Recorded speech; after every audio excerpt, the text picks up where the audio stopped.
Hello and welcome to the video for Monday, November 9th, game design.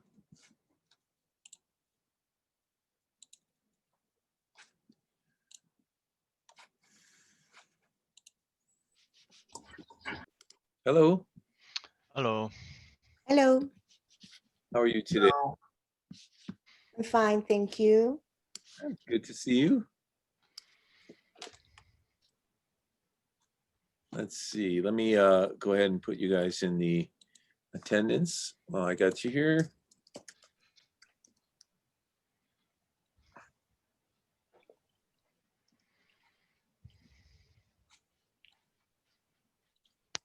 Okay, so teach, and then down to the attendance world, which is here, and game design. All right. Okay, so back to the class website and game design. All right, let's see who's here. So Hugo, I have you down for a presentation, and Coulter, I wanted to see if you had a chance to get your presentation done.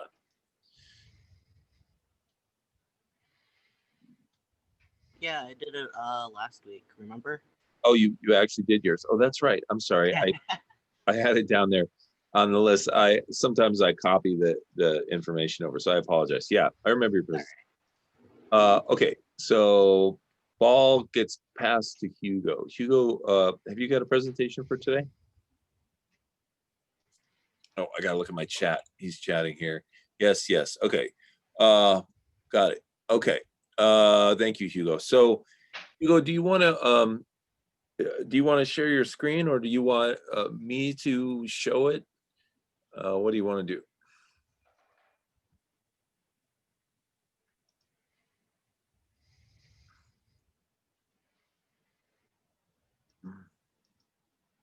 Okay, you can share. All right, cool. Well, then I will. Okay, I've just allowed sharing. So it's balls in your court, Hugo. Go ahead and share your screen and feel free to your presentation. Can you hear me? Yes, sir. Okay. Yeah, I'm a little sick right now, but I can try. Oh, I'm sorry to hear that. Yeah, so I'm gonna talk about Rockstar games.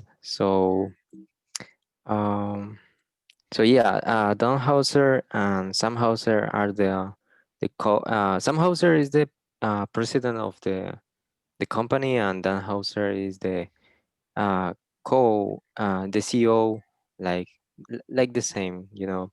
They were born in London. Both wanted to be musicians. So Games was founded in December 1998. Um, so creators of Grand Theft Auto. In 1997, created a driving and shooting game, realistic and with consequences of each action. First called Race and Chase. In 1998, BMG was purchased by Take-Two, where they created a new subsidiary called Rockstar Games. So, Rockstar Studios, they went to 2D to 3D with GTA 3, where Rockstar Studios set themselves apart. GTA provides to the player free will, follow the story of the game, or just exploring. The open world is the characteristic that made this game great and popular. So the next GTA is Vice City. In 2000, oh, sorry, my phone. In 2002, they introduced GTA Vice City, focused on the 1980s, and today is the 44th best-selling games of all time. Um, and also, it was inspired in the city of Miami. So controversy. The game became controversy because of the violence and the impact of violence on the youth. So while this increased the popularity even more, Another bestseller is GTA San Andreas that became in 2004. It's the 21st best-selling game of all time. It's a gang warfare inspired in cities like San Francisco, LA, Las Vegas, and so this game was interactive and customizable characters, cars, weather. Other games that Rockstar created, so it was table tennis, bully, and manhunt. GTA 4 was focused on New York City. It it ranks on 24th on the best-selling games of all time. The game was first HD, and it cost $100 million to produce. The game is the most popular right now is Grand Theft Auto 5. So the best-selling games of all time. $6 billion of revenue.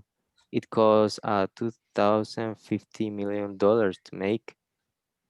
Provides online features and continuous online updates.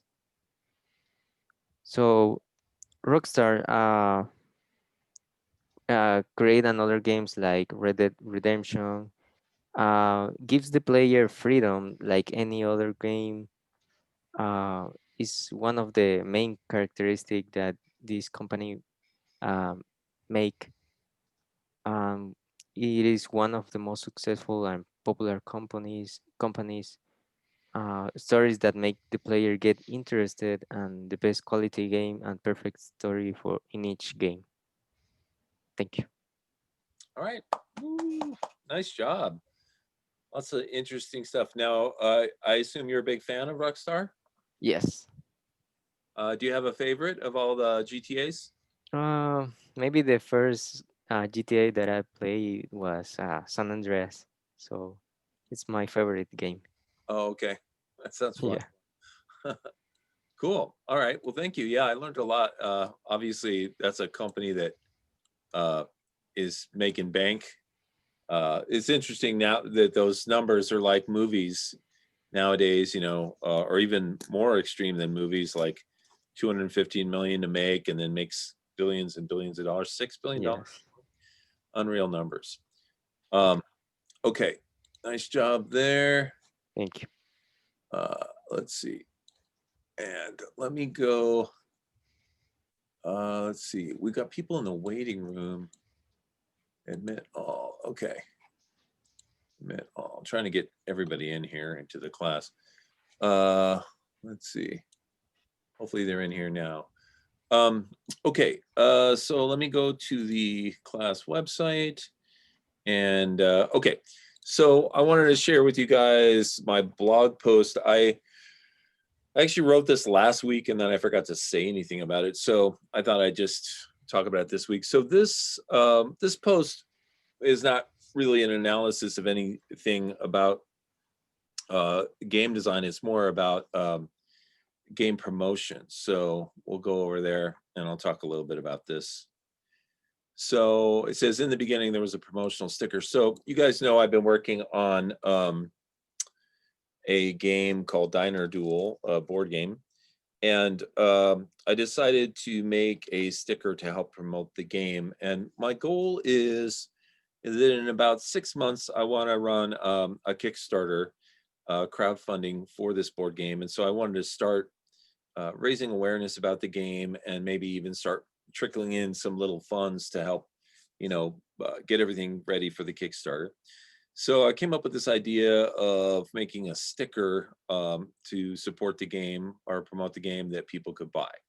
Now, by the way, just a little caveat here. I'm not, the purpose of this post is not to get you guys to buy this sticker. I'm just sort of showing you an example of a promotional idea that I came up with for a game. So it says, it takes a long time to make a good game. Producing a major video game is similar to producing a movie like we just saw with GTA, and then it takes years to develop, requires an enormous staff and a multi-million-dollar budget. Even independent board and card games can take years to make and drain the bank accounts of independent creators.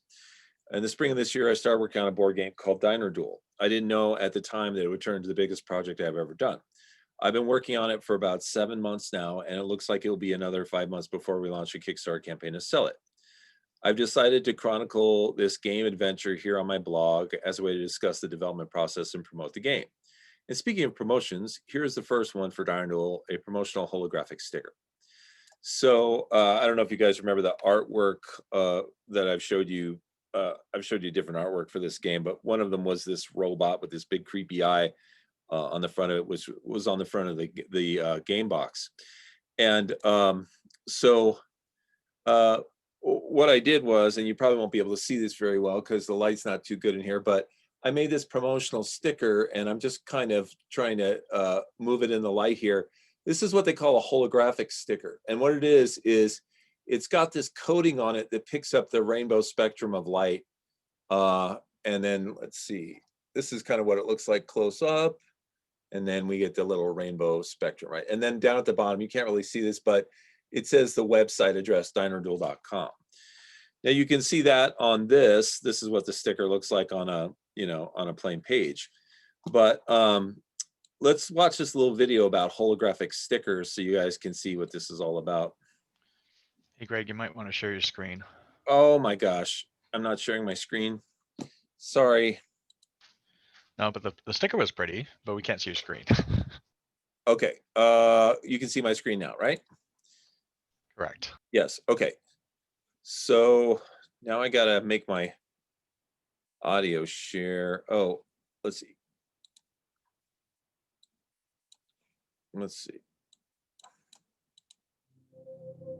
Introducing custom holographic stickers from Sticker Mule. We use a holographic material to give your stickers a colorful shine. Every sticker is printed in full color and can be cut to any shape. To order, select a size and quantity, upload your artwork, then check out. Within a few hours, we'll send you an online proof. You can request changes to your proof for free until you're happy. With easy ordering and fast delivery, Sticker Mule is the internet's favorite place to get custom holographic stickers.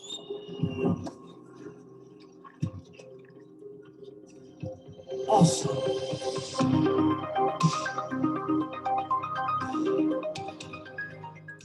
Okay, and if you haven't heard me talk about Sticker Mule before, they're one of my favorite online companies. They do an awesome job with stickers. They print magnets, keychains, things like that, coasters. And I've used them for a lot of pieces that are actually going to be in the game, like stickers and stuff like that. And of course, obviously, I'm using this sticker as a promotion for the game. And so then this last part is just, directing people to my website where I'm selling this sticker, as a way to get them to help promote this process of developing this game and doing the Kickstart.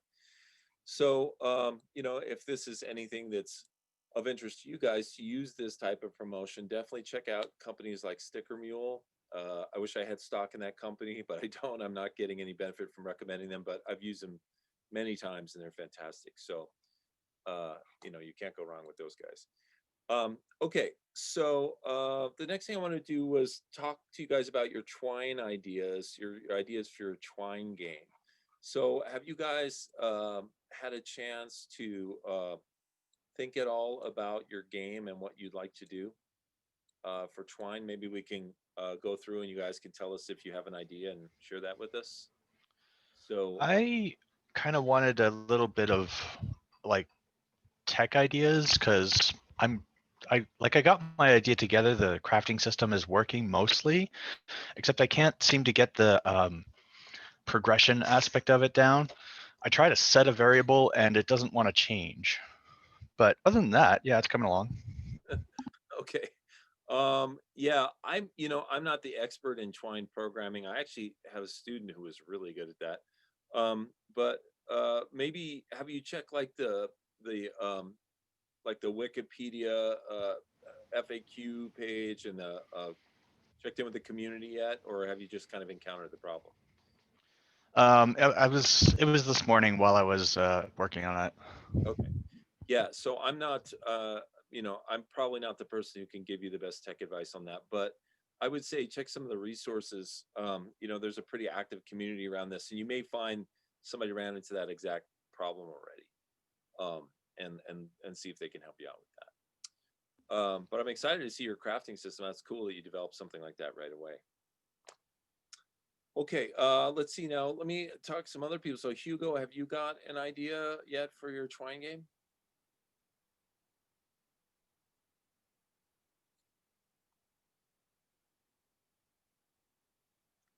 See, maybe Hugo stepped away for a second. So I'm just gonna. I'm here. Oh, you're here? Okay. Yeah. So have you got an idea for your twine game? Yeah, I have mine, but I'm still working. You're still But working on I can show it. it? Okay, you can share your screen again if you want. Okay. Let me stop my share. Um,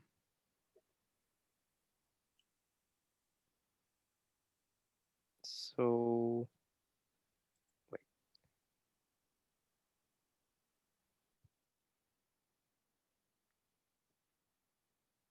So yeah, like it's about a soccer match.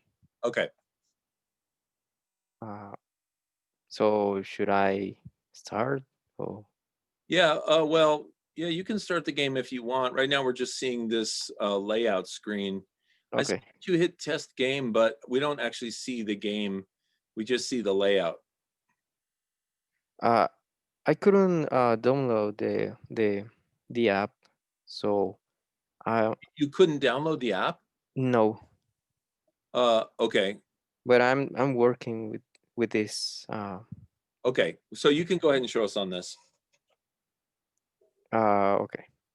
So these are the two options. Oh,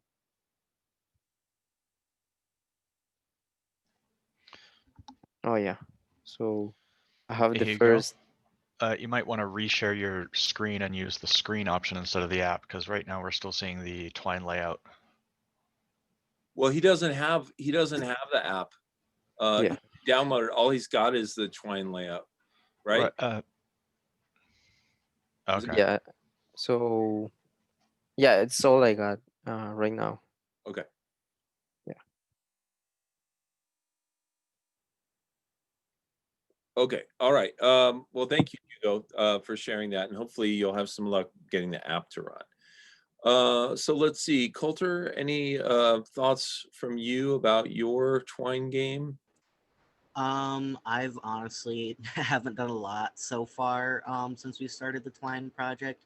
I know some of the systems I want to implement, like a basic like gathering system, and I actually have to write some more stuff, but I really haven't played around with it a lot since we last looked at stuff. Okay, so let me mention to all you guys. Well, first of all, Wednesday is a holiday. It's Veterans Day, so we're not going to have class then. So maybe you guys could take some time this week, if you have not come up with an idea for twine, to like maybe come up with an idea. You can even write it down and share it with us in your folder next Monday. But try and get something solid, an idea down, and then maybe start working on it so that we can kind of see your progress on Monday of next week. Okay, and then Victoria, I know you're still working on some other stuff. Have you had a chance to look at this twine yet and think of an idea for your I game? have, but I haven't been able to think of anything at the moment. Okay. Okay. All right. So let's see. Let's go on here to Britt. Have you thought of anything for your twine game? Yeah, I was thinking of doing a classic like dungeon scrawler with like random enemies, but I've been moving, so I haven't really played around with twine too much. Okay. So But you're gonna program in some like random enemies to show up? yeah. And then are you gonna introduce graphics, or is it all gonna be text-based? I'm just planning on it all being text-based. Okay. All right. Well, just as a reminder, and that's fine. just as a reminder, you guys can include graphics, you can include videos, you can include GIF animations, you can include music. There's all kinds of media that you can include in there because basically the pages are published as HTML pages, so they're web pages, so they can have all that content on them. Okay, sounds good, Britt. I'm just kind of going down the list of people who are in my class here. So Olivia, have you thought of an idea for a Twine game? I just downloaded the app and before the class end, I'll send you something. Okay, sounds good. All right, Mr. Creed, how about you with the Twine? Yeah, so as of right now, I'm just like working on the writing. Like I just want to write the story out so that I know that I at least have a cohesive narrative. But yeah, because I want to like kind of like Brits, it's just gonna be text-based, though I probably will have like because like for example, in the beginning you start out in like a dank room with like there's like a mirror and a door. So I'll probably have like an image of like, like a bathroom or something with a mirror and a door. Because like you could do that, right? Like kind of how you had the Lily Rainbows background with the text also. Probably do something similar to that. Like, do you want to check the door? Do you want to look in the mirror? So like it'll have some graphics, but mostly just like an old school text-based adventure game. Okay, and that's perfectly fine. Those are super fun to play. But Right. I'm glad you're thinking along the lines of a graphic because I think a graphic really spices up a game like that. Right. It just kind of puts you in there. And that's cool too that I'll probably throw some music in there too. Just Okay. since that's an option, I might as well. But yeah, like I was saying, just kind of like I want to focus since it is like there's like a whole overarching theme that I want the game to have. So that's why I'm just focusing on writing that story, making it cohesive so that it does translate into Twine. So I haven't really messed with Twine quite yet. Okay.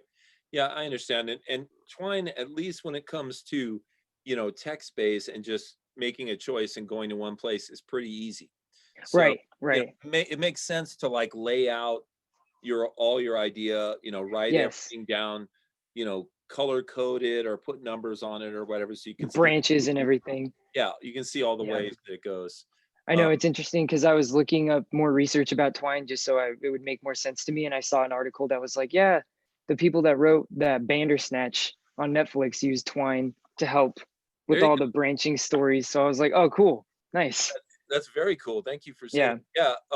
Sometimes I don't know if you guys are like visual thinkers or whatever, but sometimes you can do something like use a flowchart program, like one of Microsoft's flowcharts or even Google.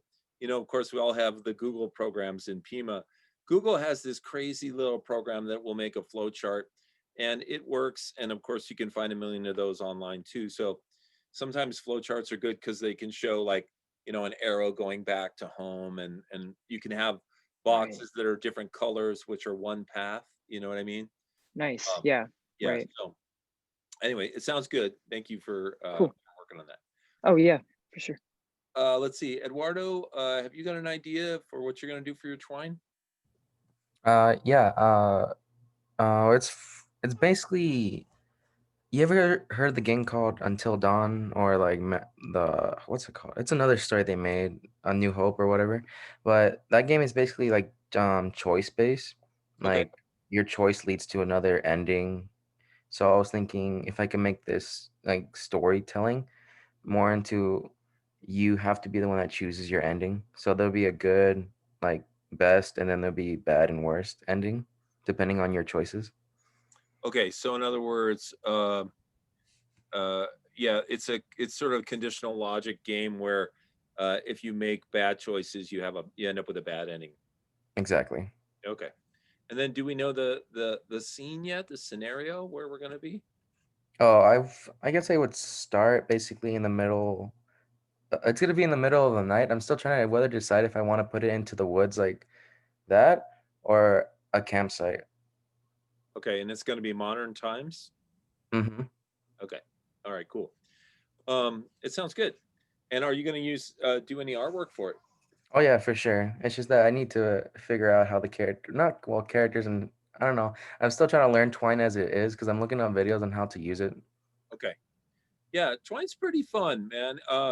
It's dead simple to use when it just comes to point and click. adventures kind of thing. But then it's got a lot of sophistication beyond that. So, the more you investigate Twine, the more you'll be able to do, which is pretty cool. Yeah, for sure.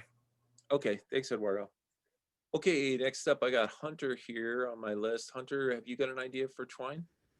Yeah, I got a little idea. Yeah? What In is a it? second. Kind of old Western, kind of old-fashioned Pacific Northwest kind of thing. Either that or something Northeast, but one thing's for certain, it's going to be about a bounty hunter that hunts monsters. Oh, nice. That's really cool. I like that. I like the concept. And any graphics or just text based? Not sure yet. Right now, I'm just focusing on the text-based stuff. Okay. Yeah, and that makes sense. It makes sense to create a structure, and then, and it's also a time-based thing. Like, you could create your whole game with text and make sure everything works, and then if you got time, start putting some graphics in, right? Yeah. And then also along that line, like Creed was saying, why not consider using sound? Because that's another way to reinforce, the sort of creepy monster theme, True. Okay, cool. Thank you, Hunter. Okay, let's move on to Estevan. Estevan, have you got any ideas for Twine? Yeah, I was thinking about like doing a game where you have to find like a treasure in a temple, and then you're given riddles along the way, and you have to try to solve them, sort of like that. Okay. Yeah, that sounds good. Riddles, of course, are difficult. I don't know if you recall back to when we were talking about riddles, Yeah. the textbook. So yeah, it's good to challenge yourself like that, and try and come up with riddles that are just the right balance of not too easy and not too hard, right? Yeah, I'm thinking the riddles would be like a shortcut, so you get there faster, and if you get it wrong, then you have to take a longer route. That's brilliant. I love that, because that way you don't impede gameplay if they can't get the riddle. Yeah. I like that. Okay, and then are you going to use graphics, music, any other form of media? Graphics for sure. Okay. I'll try to find some music if I can. Okay. All right, sounds good. Thank you, Estevan. Mhm. Okay, Isai, you're next on my list here. Yeah, the concept I was kind of thinking of was having like a kind of like an arcade room simulator, and like you go to like each game, and that will have like its own story on its own. So right now I'm kind of just thinking of each individual kind of game and that the arcade room would have. So maybe I could start it out like having someone go to an actual arcade room, and then they pick which game, and then they kind of like go inside of that game and just breaks it down and tells like a different from a different perspective of the game. So I've just been thinking about different stories for each of those games. Now, that sounds like a really great idea. Now, are you thinking of like classic arcade games, or are you thinking like newer arcade games? That I was kind of thinking I just had like I was thinking of something I can incorporate graphics with. So like maybe like the GI Joe, like like a GI Joe, yeah, kind of like a classic arcade one, but like nothing like Pac-Man really, but like a GI Joe, something like that, or like a like make something about wizards or something like that. But I could have something too with just like like a lottery type of thing, like or like something with like I don't know, marbles or something like that. I'll see. Okay, that sounds cool.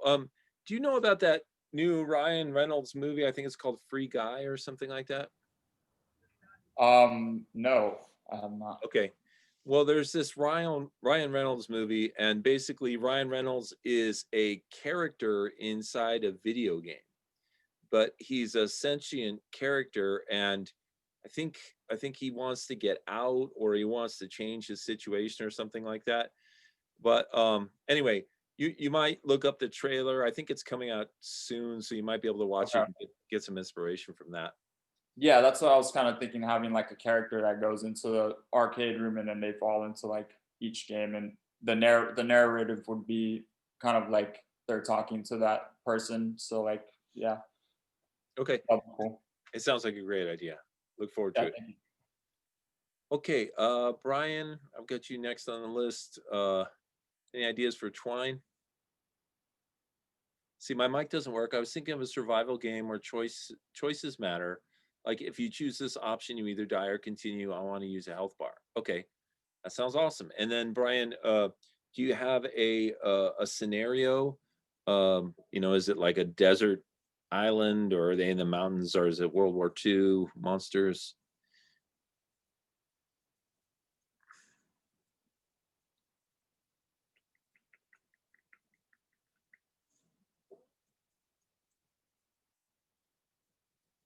Running from a killer in the woods. That sounds great. That sounds really fun. Okay. Yeah. I always wonder about that. Like when I'm watching a movie, in the movie, you can pretty much tell based on what kind of movie you're watching if the protagonist is going to get away or die. Like in all horror films, they basically die. But if it's like, a big budget picture, they're not going to kill the hero off. So they're going to get away. But I always wonder about those minute choices that they make and the outcome that they could have. It's live or die choices. So it's a very interesting inflection point to make a game on. So that sounds great. And you're going to use graphics, maybe, or is it just going to be text based? Yeah. Okay. Cool. All right. Sounds good, Brian. Look forward to seeing that. Okay. Next, we got Logan here. Logan, any ideas from you for Twine? I don't really have any ideas yet. I haven't actually jumped into Twine yet either, so hopefully by Monday I'll have something up. But I was thinking more of like a puzzle slash like adventure game, sort of like the Uncharted series a little bit, but but yeah. Okay, so it's still pretty ambiguous right now, but you'll have some ideas for Monday. Okay, and by the way, you guys, when you share your ideas with us on Monday, it would be great if we could see, text or sketches or, whatever you've put together would be awesome to see. Even if you have like a music soundtrack, you're thinking of adding in anything that will give us the idea, the rough outlines of your idea will help us visualize it and then give you some feedback. Okay, and then Nick, I think you're the last one on my list, unless I missed anybody. You have some ideas for your Twine game? Yeah, I have. You guys can hear me, right? Yeah. Yes. Okay. I have an idea. It's basically, I've titled it "The Life of a Dragon," and it's basically trying to make, I guess, a heavy story game. I guess. Okay, so it's going to be a story, game, The Life of a Dragon? Yeah. Okay. And so is the dragon going to start out young and then it's going to be the choices they make? Or they start out as an adult dragon? Starting as age currently. I have the start of the thing is called age. And that's it. Okay. Okay. So cool. All right. Nice idea. Yeah, I'd love to see some text and or graphics for that on Monday as well. Okay, awesome. Is there anybody that I missed that wants to share an idea? I think I got everybody, but if I didn't, let me know. Okay, let me go to a website here real quick because I want to share a short video with you guys. Let me do my search here. Let's see. There it is. Okay. So you guys know who Will Wright is? Have you heard of Will Wright? Anybody? No. Okay. I have. I don't know. I don't remember who they are. So Will Wright is a game designer, and he designed The Sims, as well as some other, simulation games. And he has a series of classes on a website called Masterclass, which is a paid website where you can see all these really famous people like Martin Scorsese or Ron Howard teaching film, or what's that guy's name? Aaron Sorkin, the screenwriter, talks about screenwriting. Neil Gaiman talks about writing sci-fi and stuff like that. what we have here is a class by Will Wheaton about game design. And so what I want to do is share the first lesson with you. It's just a 15-minute lesson. Hopefully we can get a few more of these in before the semester ends, and just get some perspective on what another person thinks about designing games. So I'm going to go ahead and share my screen here, and we'll watch this little video. And then after this, you guys will have time. You can work with your teams, check in with your teams, and make sure you're still making progress on your team games so we can play those again, play test those again. Make sure somebody's working towards developing those for print by creating the graphics in the Game Crafter templates and uploading them by the end of the semester so we can print those bad boys. And then, of course, working on your Twine game. Okay, so let's go ahead and watch this first video.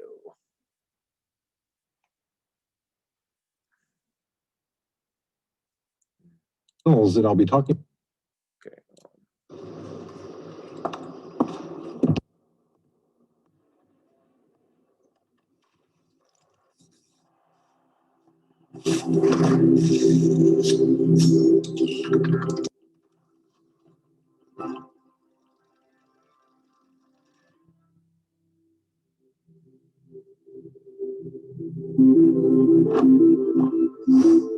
All of us are set in our own little world. We think we see the big picture, but we all see a little slice of the world through our own little lens. I would like to imagine that people have the opportunity to see a much wider set of perspectives on the world, and that games might be the mechanism, the vehicle that brings that to them. You can take almost anything and make it a fascinating interactive experience. What I'm really doing is I'm giving the player a toy, and the player is turning it into a game.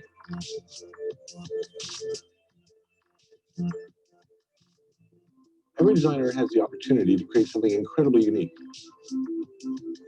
At the same time, every designer faces the risk of creating something that no one will be able to understand. As a designer, you're actually dealing with two computers.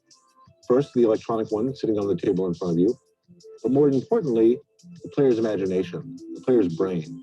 And that one is far more complex, and we have barely scratched the surface of it.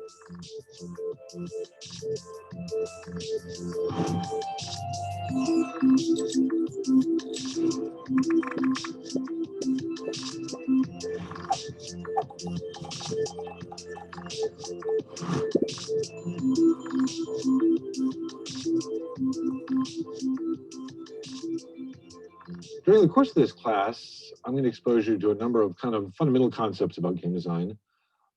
Basically, psychology of the player, the mental modeling that goes on, how to use game mechanics as part of your tool set, and how to develop your tool set as a designer, how to think about the overall structure of what's going on underneath the hood, how to build emergence, surprise, cool, detailed worlds, and to try to predict what's going to motivate players of your games and pull them in and get them emotionally involved to the point to where they get into communities that are built up around these. And so there are many different levels of game design, and we're going to kind of start with the fundamentals and work our way outwards towards larger and larger, more strategic levels of thinking around it.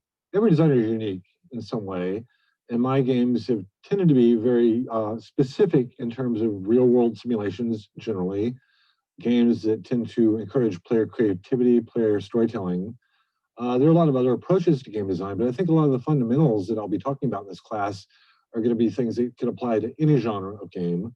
And I think by going down to that fundamental level, it's going to give you a lot more opportunities to kind of come up with creative inspiration, to bring in new approaches, new ideas, basically how to amplify your own internal creativity in ways that are coming from a fundamental level rather than just the feature level. I'm Will White, and this is a simulation of my master class.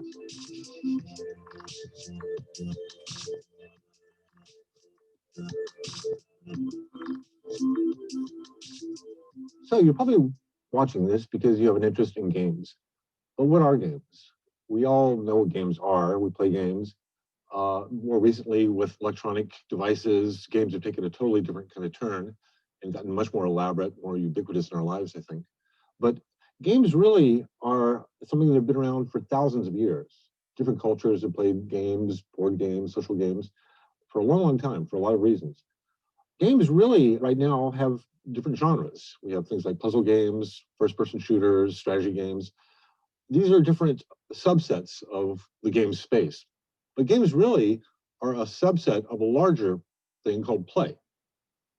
Play is just exploring, it's experimenting, it's trying different things, usually in some symbolic representation, some little toy of the real world with a very low cost for failure. In a lot of ways, I think games have been somewhat misaligned. We've associated games with violence, it's something that little kids play. But that's actually been true of any kind of new media that's come along. In any kind of media, radio was actually looking down on film when film became popular. Film looked down on television. Television looks down on games.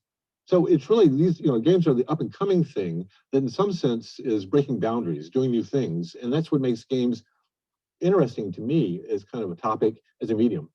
Games borrow from so many other different design fields, not just entertainment, storytelling, things like that, but also things like architecture, product design, fine art, mathematics, cognitive psychology. Games incorporate all these different design fields in an interesting way. And the more you can expose yourself to these different design fields, the better designer you'll be.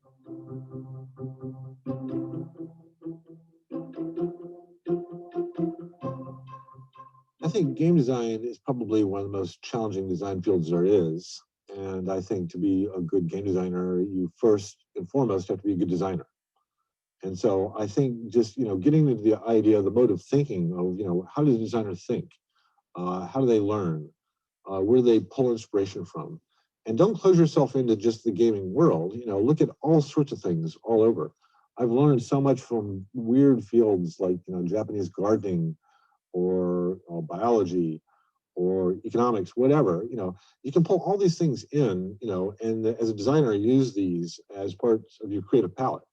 One of the things I really would try to inspire up and coming game designers to do is think, how do I learn continually, from other people, learn from myself, my own mistakes, but then also just do it, try it. You can do something as simple as design a little game on a piece of paper and go show your friend, let's play this game, here are the rules.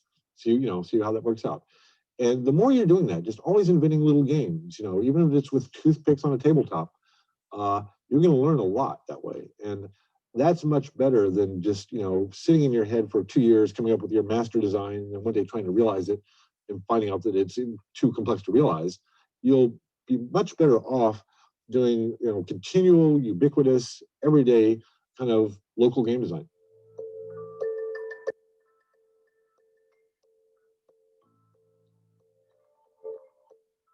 Any designer, basically, when they're designing something, has to look at a number of factors.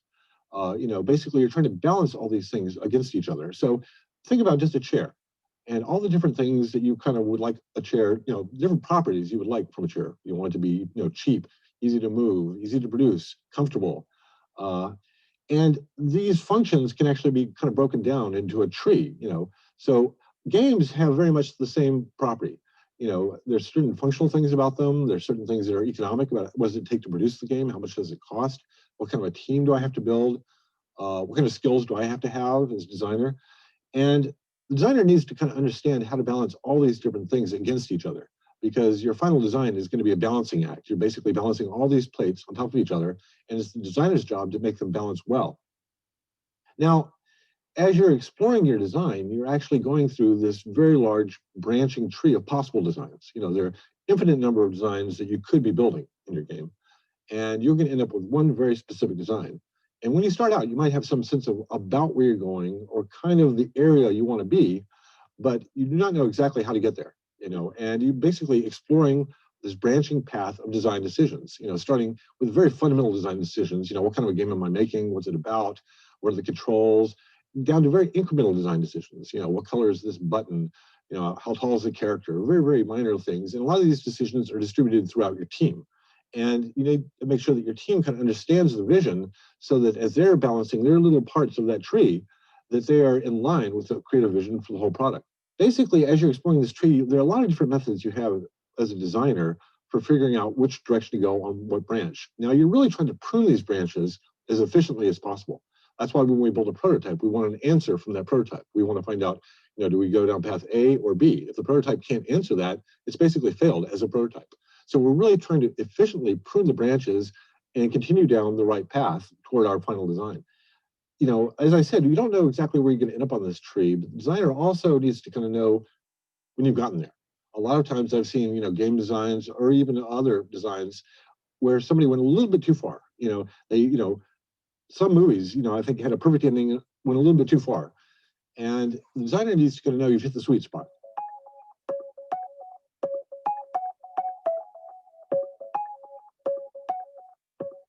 One of my design heroes is Charles Eames. Charles and Eames were a design team, husband and wife. And he had a great quote, which was simply that design is constraint. Design really is how do you, work around constraint. And without constraint, there's no design. It's just pure imagination. So, to be a good designer, you have to kind of embrace that constraint and say, okay, within this constraint, what can I do that's really cool? And, that constraint is really going to become your foundation. It's going to be, okay, here was my starting point, and within that constraint, I was able to do this. The constraint could be, the technology in front of you, how fast the processor, the graphics, but the constraint can also be, what does my player know? What kind of skills do they have? Where does their imagination take them? Those are constraints just as well. And the more you understand your constraints, the more you can now kind of use that as your starting point to go off and do something really cool that nobody else has done against those same constraints.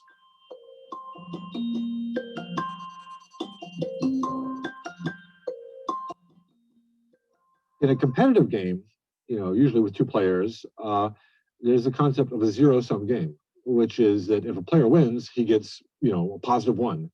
The losing player gets a -1. If it's a tie, they both get 0.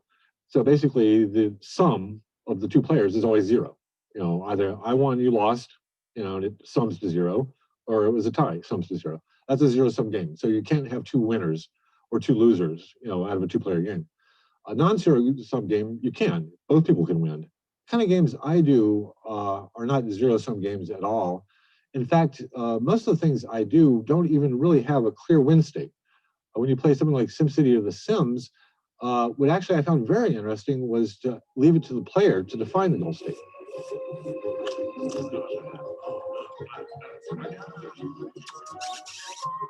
When a person sits down to play SimCity, I don't tell them they have to build the biggest city or have the happiest people or the least crime. Players in their own mind decide that. They think, okay, what is my ideal city? And they try to build that. And so the player is actually the one building the rule set and the structure, and the player is the one scoring it. I'm really just kind of giving them an open-ended toy. And then you get a lot of kind of interesting different play styles. Certain players trying to achieve things.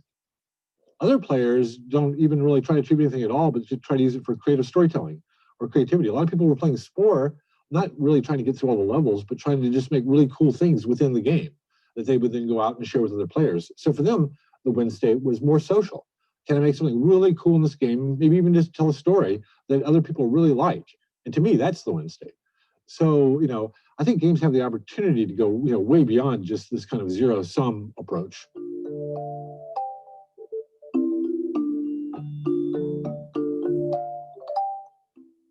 You can take almost any technology that we have and view it as an extension of the human body. For instance, television, telescope, our eyes, our vision, telephone, our speech, car really kind of extends our legs. If somebody hits your car, you don't say that, my car was hit. You say somebody hit me when I was driving, so me, but the car becomes me. It becomes an extension of your body. I think the computers and games and things that we're dealing with on the entertainment side can extend a lot of these in a lot of ways. When I was watching players play The Sims, initially it was like he was hungry, then he did this, then he did that, and they very smoothly shifted to, then I got tired and I went to bed, and then I woke up. So they kind of shifted from he to I very smoothly. We now, with these little micro worlds, have the ability to basically externalize what's in our imagination and share it with other people. It used to be that you had to have, a very rich skill set, that can be a fine artist to do that, to paint something in your imagination and then share with other people. But now with these tools, the creative leverage they give us, average casual game players have the ability to externalize, create things out of their imagination, share it with other players, and actually have these shared imaginary worlds. In Spore, we actually had all these editors where the players were making cool things. And some of the levels, the design of your creature really influenced, the way you play that creature in the world, its performance. Other parts of it, like designing your spaceship, didn't really have a whole lot to do with the performance of the spaceship. It was purely aesthetic. But people would spend just as much time, crafting this very unique thing that was part of their player identity in the game. And as they were playing in the space level, they were, it was front and foreground all the time, was your spaceship. And so they really felt, like that was them. When you get to the space phase, there are actually millions of planets you can go to. And we could never create millions of creatures. So we decided that every time a player made a creature, it would go up to our server and we would use it to populate everybody else's world. We were hoping to get, maybe 100,000 of these creatures, in the first month, after we'd uploaded the creature editor. Instead, it was so popular, we got 1 million in the first week. In fact, we passed, I think, 5 or 6 million in the first month, which is more than the number of species on Earth. So it was, kind of extraordinary how much players embraced that. Basically, we were turning the average player into a Pixar artist. They were able to create a, brand new character out of their imagination and have it come to life. And so I think this is one of the examples of the computer giving creative leverage, a creative amplifier. And a lot of people are using, computers for different creative fields, but same thing. It's a creative amplifier for everything they do. Okay, so what'd you guys think? Did you enjoy that video? Yeah. Is that what's that course run? Yeah, I'm not sure. There was some special deal. They gave this ridiculous deal where educators and college students could join for $1 for a year. So I just signed up, and now we've got this great video series we can watch. But I'm not sure what the actual cost is. Nice. Let's see. If I sign out, maybe it'll tell me. Let's see, browse. Let's see. Oh, I guess let's see.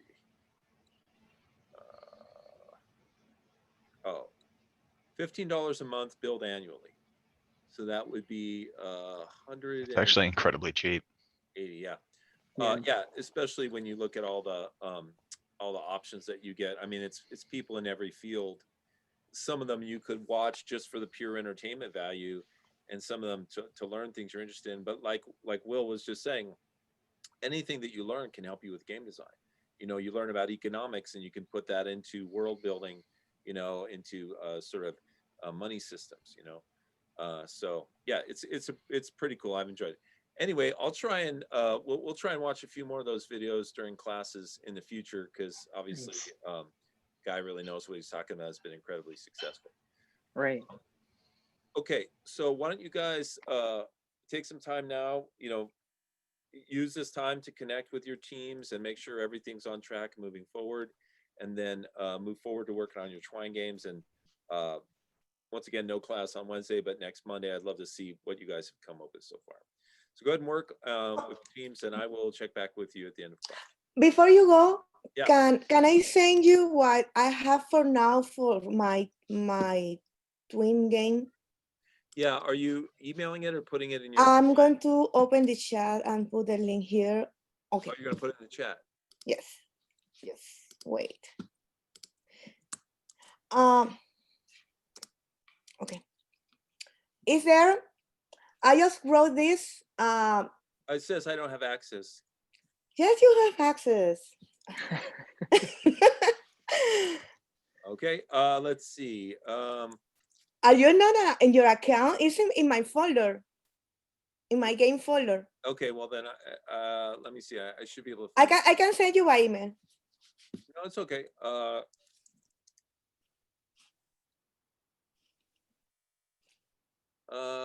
Let's see. Here we go. So which Twine game? Yes.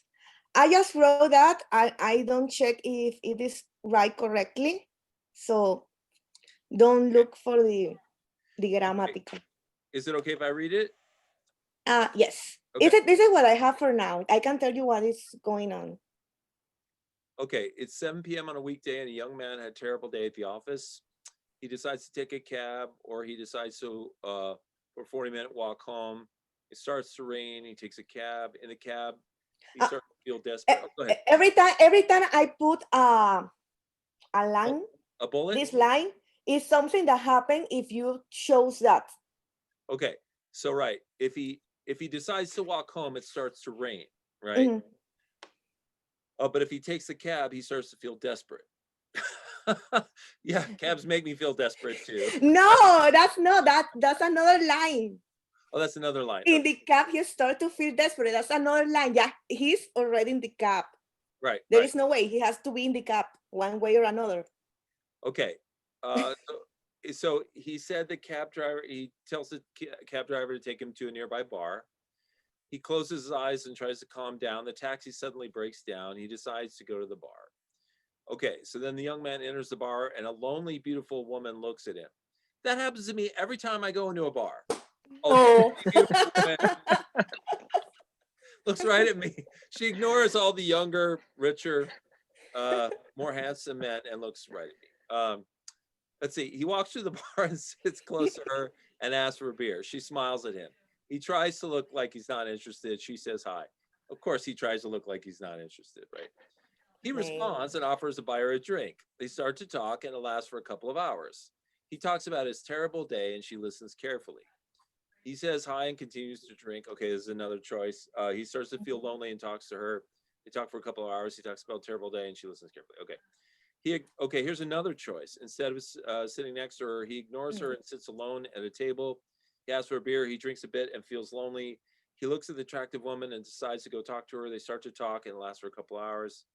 Talks about terrible day and she listens. The woman asks him if he wants to go to a private party. He declines. He says they have to wake up early tomorrow, and we assume this last option would be that he accepts, right?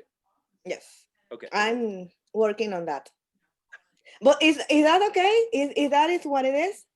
Yes. What do you Okay. guys think? What do you guys think about the ideas? Yeah. I like it. It's like Don't look I at just my like even how I like even how though that like even if you decide to go on the walk, it's just starts raining, so then you still just have to get in the cab to continue the story. It's like Yeah. it's like a cool way to be like, no, you got to get in the cab. Just get in the cab. Coulter. It's gonna rain. Coulter has this great note. The secret party should be a cult. Private party. That's what I was just thinking. What if this beautiful, quote, lonely woman goes out and recruits these nerds and brings them back so they can be sacrificed on the altar, right? You are going Typical to see weekday. what is going to happen. That's my luck. I would walk into the bar. I'd be like, I was having a shitty day and this lonely, beautiful woman wants to go home. What could go wrong? Just to initiate you into like a cult. Sacrifice you to their spill my god. blood into a large Yeah. rail that they can all drink from. Typical 7 p.m. weekday. Nick says everyone loves cults. Yeah, the sigh, LOL. Yeah, so it's a great start to an adventure, and there's so many possibilities of what could happen, right? Okay, very nice, very nice. Thank you. Okay, guys, go ahead, connect up with your teams, get some work done on the team project, and work on your Twine stuff.